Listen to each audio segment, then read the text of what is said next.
মাটি আছে সেটার ভিতরে তার বডির অর্ধেক পোর্শন, আর বাকি অর্ধেক পোর্শনটা হচ্ছিল সেই পুকুরের তলদেশের উপরে পানিতে। তখন তাকে সেখান থেকে টেনে তোলা হয়। তো টেনে তোলার পর মেডিকেলে নিয়ে যাওয়া হয়। তো ডাক্তার তাকে মৃত ঘোষণা করে, তার পোস্টমর্টম হয়। তো তার বাসায় খবর দেওয়ার পর রেহানা আন্টি যিনি, ওনারা মানে রাতের বেলা গাড়ি টাড়ি না পেয়ে ওনারা আপনার ওই চাউলের ট্রাকের উপর করে গ্রামে চলে যায়। তো গ্রামে চলে যাওয়ার পর যথারীতি তার ছেলেকে আপনার জানাজা করা হয়, দাফন টাফন করায় সেখানে। তো তারা সেখানে 3 দিন পর্যন্ত ছিলেন, যে 3 দিনের একটা মিলাদ হয়। তো সেই 3 দিনকার মিলাদের ঘটনা। তো তখন তাদের বাসায় মিলাদ টিলাদ হইছে বিকেলের দিকে। তো ওনার এক ভাবি আছে ওনাদের বাসায়, বাসায় থাকেন, বাসার রুমে। তো গ্রাম দেশের বাসায় হয় কি, যে ঘরের দরজা টরজা কিন্তু সবসময় বেসিক্যালি খোলাই থাকে, যে কেউ যে কারো রুমে যেতে পারে। ইভেন অনেক সময় এমন হয় যে কুকুর বিড়ালও ঘরে ঢুকে যায়, আবার তাদেরকে তাড়া দিলে আবার ঘর থেকে বের হয়ে যায়। তো তার পুকুর জাস্ট ওই জঙ্গলের ওই দিক দিয়ে ওনাদের যাওয়াই নিষেধ ওখানটায়। তো উনি কোনো একটা কাজে পুকুরের কাজ করে জাস্ট উনি ওই দিক দিয়ে আসতেছিলেন বাসায়। তখন উনি যেটা দেখলেন যে ওনার সাথে একটা কুকুর ওনার ঘরের ভিতরে ঢুকলো। তো উনি এটা নর্মালি নিছেন, কজ প্রায়ই ওনাদের ঘরে এরকম কুকুর বিড়াল ঢুকে। তো উনি জাস্ট এতটুকু মনে আছে ওনার ফুপুর, যে সেই কুকুরটা মনে হলো যে তার উপর লাফ দিল। তারপর উনি আর কিছু বলতে পারে না। তো বাকি সবাই যেটা শুনে যে উনি গলা ধরে, নিজের গলা নিজে চাপ দিয়ে ধরে চিৎকার করতেছে খুব জোরে, মানে গঙ্গানির মতো যেরকম একটা শব্দ, সেরকম শব্দ করতেছে। তখন তাও বাসার সবাই দৌড় দিয়ে আসতে, সে বাসায় অনেক লোকজন ছিল। তো তার হয়তো বা গ্যাস করছে, হয়তো বা প্রেশারের কারণে ঘাড়ে বা গলায় কোনো ব্যথা ট্যাথা হয়েছে, হয়তো বা এরকম কিছু। কিন্তু মুরব্বীরা বলে ফেলে যে না, ওকে হয়তো বা কোনো কিছু ধরছে, জিন ভূতে ধরছে, এরকম কিছু। তখন তারা বাসায় ওঝাকে খবর দেয় তাদের এলাকারই। তো সে আসার পর যেটা করে, সে ওই তার ফুপুকে নিয়ে আপনার বসে এক জায়গায়। তো বসার পর তাকে জিজ্ঞেস করে যে সে কে। তখন রাসেল ভাই সে যেটা পরিচয় দেয় যে সে হচ্ছে একটা জিন, যে জিনটাকে অনেক আগে তাকে রেহান আন্টির দাদা পালতেন তাদের বাসায়, এবং একটা সময় তাদেরকে সেই বটগাছ এবং আম গাছে চালান দিয়ে দেয়। তো তারপর সে হচ্ছে অন্ধ, সে জিনটা অন্ধ ছিল। তো তাকে যখন আবার সেখান থেকে ছেড়ে দেওয়া হয়, তখন সে তাদের বাসায় এসে ভর করে। আর রেহানা আন্টি, যিনি যে ছোটবেলা পুকুরে গোসল করতে যান, উনি সেই ঠিক তখন থেকে রেহানা আন্টির সাথেই ছিলেন, এবং ওনার বেবি যেটা মারা গেছে পুকুরের মধ্যে, সেই বেবিকে সেই মারছে। তখন সে তাকে জিজ্ঞেস করে যে গ্রামে কিছুদিন আগে আরেকটা বাচ্চা মারা যায়। তখন সে জিজ্ঞেস করে যে ওকে কে মারছে। তখন সে বলে যে ওই বাচ্চারও সিমটম একই রকম ছিল, সেও পুকুরে ডুবে মারা যায়। তখন সে যেটা বলে যে সেইও ওই বাচ্চাকে সেও মারছে। তো তারপর থেকে তারা যেটা করে যে তাদের বাসায় যে শিমুল গাছটা ছিল সেটা তারা কেটে ফেলে, এবং তারা তারপর থেকে ঢাকায় চলে আসে। কিন্তু এখনও তাদের বাসায় এরকম কিছু ঘটনা ঘটে। ওই জঙ্গলটার দিকে কিন্তু রাসেল ভাই এখনও তারা কেউ যায় না। এই ছিল। অনেক ধন্যবাদ। আমি ছোট্ট ঘটনা শুনবো আবারও দিনারের কাছে। দিনার, শ্মশানঘাট নিয়ে একটা ঘটনা ছিল আপনাদের এলাকায়। জি রাসেল ভাই, ছোট্ট সেই ঘটনাটা আমরা একটু শুনে আসি। জি রাসেল ভাই, এই ঘটনাটা আমি শুনেছি জাহিদ নামে এক ছোট ভাইয়ের রিলেটিভের মুখ থেকে। তার নাম হচ্ছে হীরা ভাই। তো হীরা ভাই হচ্ছে আমাদের বাসা থেকে শ্মশানঘাটের দূর হচ্ছে 5 মিনিটের, আরও কম হবে। তো উনি আমাদের বাসার ওদিকে একটা কারখানায় কাজ করেন। তো উনি কারখানায় প্রায় কারেন্ট চলে গেলে উনি করতেন কি, আমাদের শ্মশানঘাট ওখানটা চলে যেতেন। তো প্রচুর বাতাস থাকতো শ্মশানঘাটের। একটু মানে বর্ণনাটা যদি আমি দিই, তো ওইখানে একটা মন্দির রয়েছে, কালী মন্দির রয়েছে, এবং পাশে হচ্ছে স্বভাবতই ওয়াইফ তার বাড়িতেই থাকে বাড়িতে। তখন একদিন বিকেলবেলা হাজব্যান্ড বাড়িতে এসে দরজা নক করলো। তখন এই মোবাইলের এই সহজলভ্যতা ছিল না, যে কারণে হয়তো মোবাইল দিয়ে হয়তো তার গিন্নি, কত বছর আগে কথা বলছি সেটা ছিল প্রায় আজ থেকে 6 থেকে 7 বছর আগে। মোবাইল ছিল, মোটামুটি মোবাইল ছিল, কিন্তু এত সহজলভ্য ছিল না। মানে যে পরিস্থিতি অনুযায়ী হয়তো মধ্যবিত্ত পরিবারে একটা মোবাইল কিন্তু অনেক সময় অনেক বড় ম্যাপকাঠি হয়ে দাঁড়ায়। এখন সেটা সহজলভ্য, তখন এত সহজলভ্য ছিল না। তো এসে বাড়ি বারবার ওয়াইফকে নক করলো, তো মনে করলো বোধহয় ঘুমিয়েছি। তবে সে বাইরে চলে গেল, অপেক্ষা করলো, আবার নক করলো, দরজা খুললো না। দরজা নক করার পরে সে অনেকক্ষণ দরজা নক করলো। এক পর্যায়ে সে বাড়িওয়ালা সাহায্য নিল, বাড়িওয়ালা দোতলায় থাকে। বাড়িওয়ালা এসে পর নক করলো, দরজা খুললো না। এটা পুরনো বাড়ি, এবং ভীমের মতো বেশ মোটা দিয়ে যেটা দরজার ইয়েটা লাগানো হয়, আগের দিনে যে বাড়ির দরজাগুলো থাকে, একটা বড় ধরনের একটা কাঠ থাকে, সেটা দিয়ে পেছন দিয়ে লাগানো থাকে, ওরকম অবস্থায় ছিল। অনেক নক করার পর খোলে না। তো এটা 3 তলার আসে, তেমন বড় কোনো গাছ নেই যে দেখা যায় উকি দেওয়া অবস্থা। এক পর্যায়ে বাড়িওয়ালাও দরজা ভাঙার ব্যবস্থা করলো, এসে দেখে তার গলা কাটা। গলা কাটা অবস্থায় আছে। আপনারা কল্পনা করুন যে দরজাগুলো এরকম একটা দৃশ্য দেখে যে কেউ মনে করবে যে নিশ্চয়ই কেউ খুন করে গেছে বা এরকম কিছু, প্রথমে এরকম ধারণা হবে। এখানটায় না, এখানে ঘটনাটি অন্যরকম করেছিল। কি হয়েছিল? হ্যাঁ, এই পরিস্থিতি অনুযায়ী মনে হয় তাকে মার্ডার করা হয়েছে, এরকমই হওয়ার কথা। কিন্তু যখন পুলিশ আসলো, পুলিশ এসে যখন পুরো তদন্ত করে দেখলো যে আশেপাশে ভেতর থেকে দরজা যেহেতু লাগানো, এটা কোনো স্কোপ নেই যে হয়তো ফ্যান বা অন্য কিছু অবিস্পানে মানুষ আত্মহত্যা করতে পারে। পরবর্তীতে আর পুলিশ ওই হাজব্যান্ড যখন অ্যারেস্ট করেছিল, করার পরে কোনো সঠিক পিঠিয়া না পাওয়া বাড়িওয়ালার উপর গিয়ে, কারণ সবাই বুঝলো যে এটা হচ্ছে আসলেই অস্বাভাবিক মৃত্যু। তারপর ওই হাজব্যান্ড এ বাসা ছেড়ে চলে যায়। চলে যাওয়ার পর যথারীতি জীবন যেভাবে চলে ওভাবেই পরিস্থিতি অনুযায়ী আসলে হচ্ছে নতুন ভাড়াটিয়া। নতুন ভাড়াটিয়া আসার পর তারা দেখলো যে তাদের গা যেন কেন ছমছম পরিস্থিতি, কেমন যেন মিরিবিলি একা একা লাগে। তাদের পরিবারও ছিল হাজব্যান্ড ওয়াইফের ইয়াতে, তো একা একা বোধ করে তখন তারা শুনল যে বাসায় একটা অপমৃত্যু হয়েছে। সেই অপমৃত্যু হওয়ার কারণে তারা চিন্তা করে দেখলো যে এখানে একটু ভয় ভয় লাগে, একটু গাছখাচলি আর একটু পুরনো বাড়ি, এটা আমরা থাকবো না। প্রথম ভাড়াটিয়া চলে গেল। প্রথম ভাড়াটিয়া চলে যাওয়ার পর পরবর্তীতে আরও একটা ভাড়াটিয়া আসলো। তারা যথারীতি পরিবার সদস্য সংখ্যা বেশি ছিল এবং তাদের একটা 2.5 বছরে বা 3 বছর এরকমভাবে একটা বাচ্চা ছিল। এর চেয়ে বড় একটা বাচ্চা ছিল, তার শাশুড়ি ছিল এবং মোটামুটি একটা বড় পরিবার ছিল। থাকার পরে তারা দেখলো যে তারা ওই পূর্বের ঘটনাটা এত করে নাই, মানে ওইভাবে তারা নেয়নি। এটা হতেই পারে, একটা বাড়িতে এরকম দুর্ঘটনা ঘটতেই পারে। তো একটা পর্যায়ে দেখলো যে তারাও একটা অস্বাভাবিক পরিস্থিতির সম্মুখীন হলো, যেটা হচ্ছে যে তাদের বাচ্চাকে মাঝে মাঝে খুঁজে পাওয়া যেত না। খুঁজে পাওয়া যাবে না তখন সব জায়গায় খোঁজা হতো, বাইরে, বাড়িওয়ালার ওখানে, নিচে, ব্যাচেলারদের ওখানে, সব কিছু খোঁজার পর নিজের খাটের নিচে, আলমারি, ইভেন কি ওয়ার্ড্রোবের যে একটা ডালা থাকে তার ভেতরে উকি দিয়ে দেখা হতো সে দুষ্টুমি করে লুকিয়ে আছে কিনা।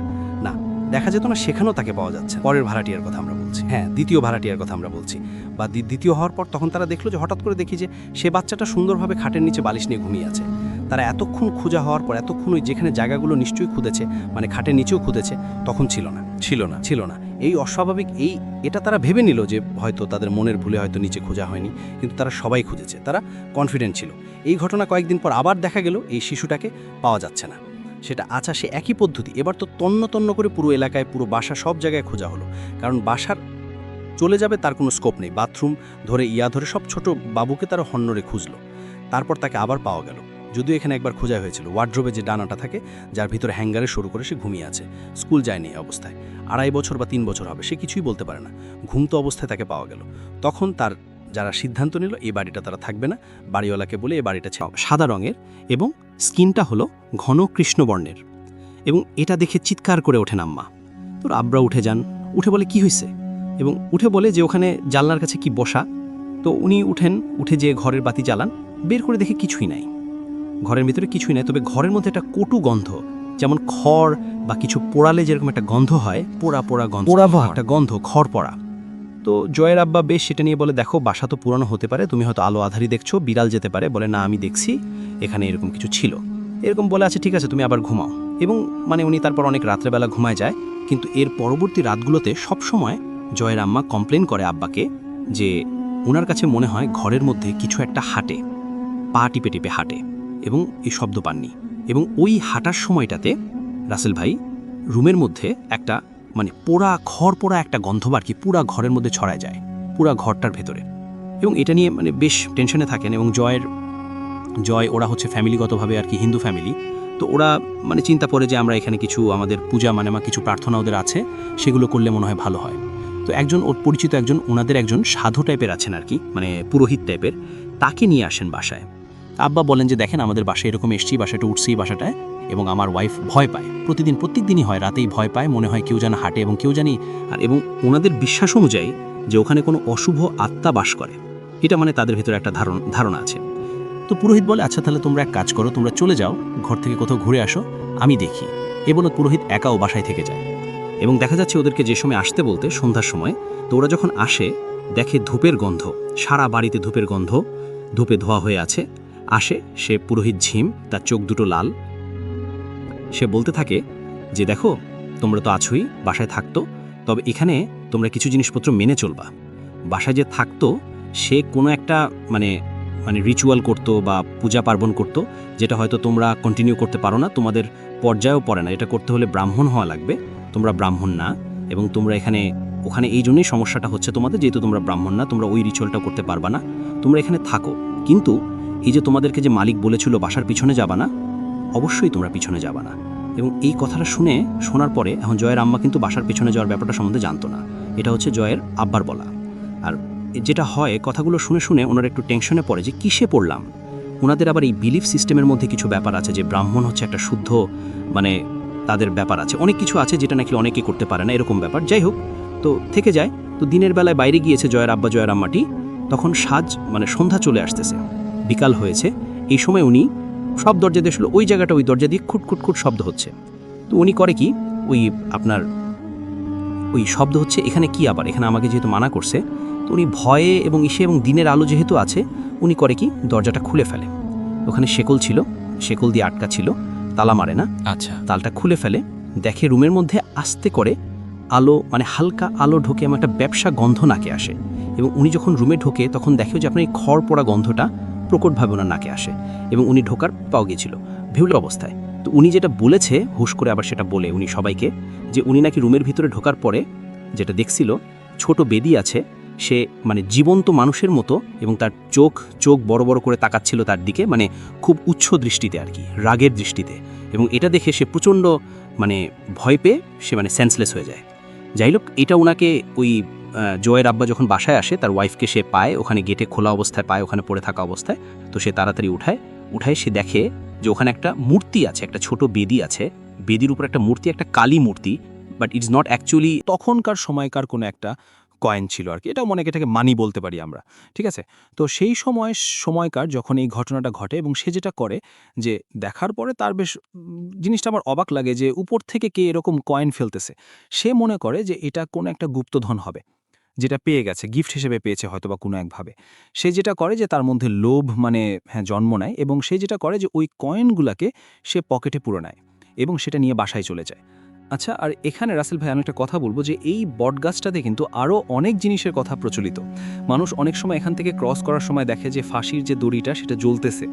আবার অনেক সময় যেটা বলে যে উপর থেকে পানির মতো, না আমি এবং ও আমরা একটু বাইরে বসে আছি, বাইরে যাব, তো তুমি কি অ্যাড হবো আমাদের সাথে?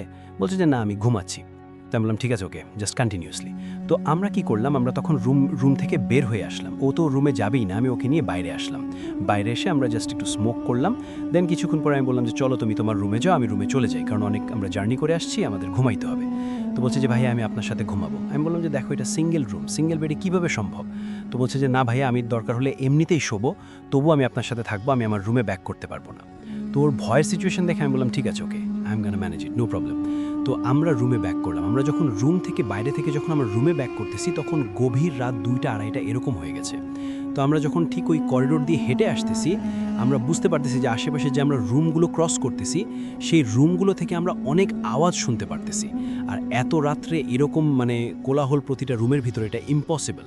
তো অলরেডি আমাদের মনের ভিতরে একটা ভয় চলে আসছে, আর এরকম একটা সিচুয়েশন, তো আমরা জিনিসটাকে আরও সেন্সিটিভলি ভাবে নিলাম। তো সে আমাকে বলতেছে যে ভাইয়া এত রাত্রে সব রুম থেকে আওয়াজ আসতেছে, মনে হচ্ছে রুমের ভিতরে কেউ আসছে, ব্যাপারটা কি? তো আমি বললাম যে দেখো, ওর নাম তহিদ ছিল, আমি বললাম যে তহিদ দেখো, আমি রুমে যাব না, আমি সারা রাত বাইরে কাটাই দিব, আমার ঘুম লাগবে না। তুমি যদি চাও তুমি আমার রুমে যাই ঘুমাতে পারো, এবং তুমি যদি চাও তুমি আমার সাথে থাকতে পারো। তো আমরা জাস্ট তখন আমরা করিডোরের মাঝখানে হঠাৎ আমরা আমাদের দুই পাশেই হচ্ছে রুমের ডোরগুলো ছিল। তো একটা রুম থেকে হঠাৎ কুকুরের একটা আওয়াজ আসলো, মানুষ যে পেট রাখে মাঝে মাঝে তারা নিয়ে আসে, পেট তাদের থাকে, কুকুরের একটা আওয়াজ আসলো।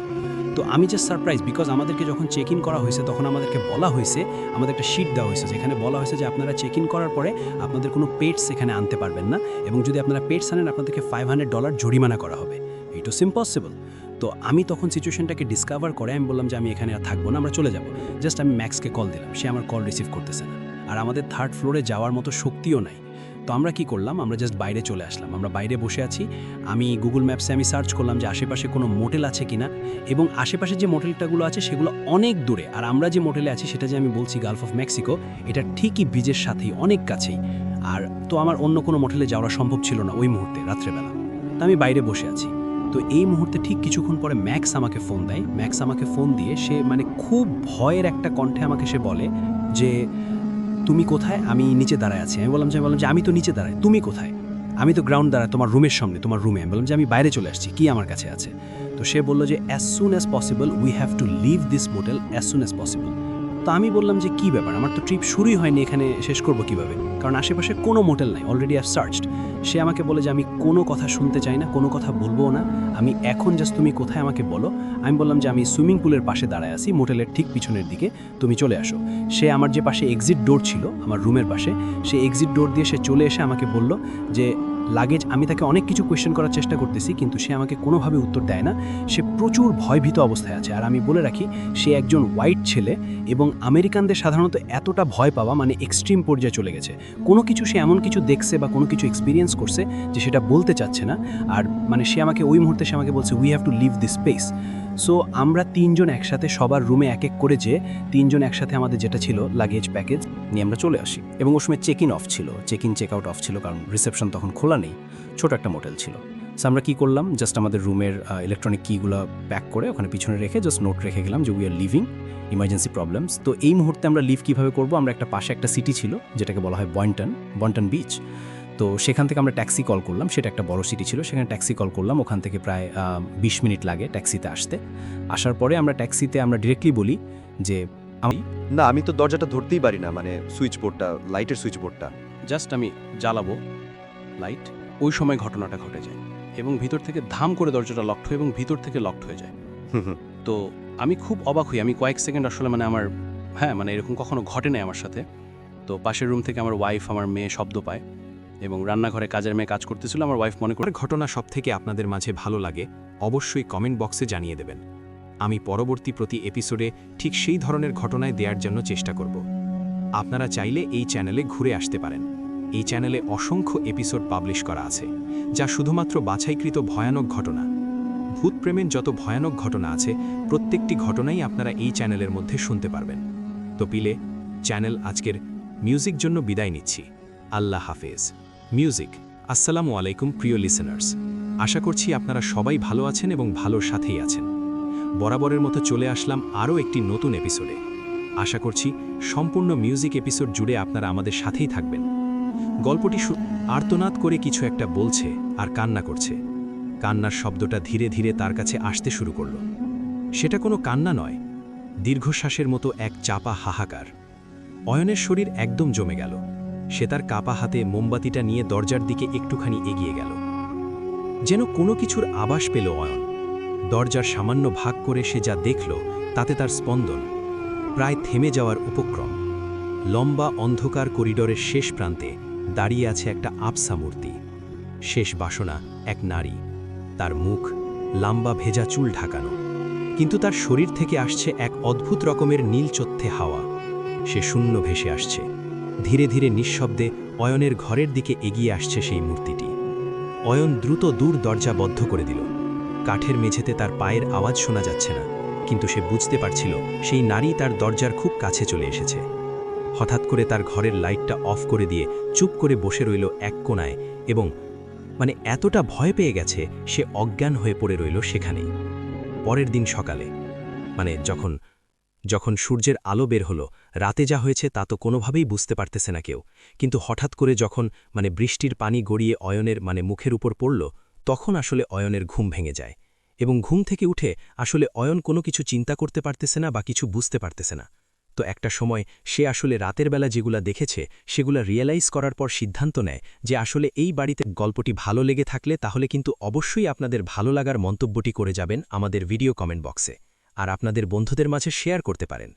তো দর্শক, শেষ করছি আজকের এপিসোড। ভালো থাকবেন, সুস্থ থাকবেন। নতুন ভিডিও দেখার আমন্ত্রণ জানিয়ে শেষ করছি। আল্লাহ হাফেজ।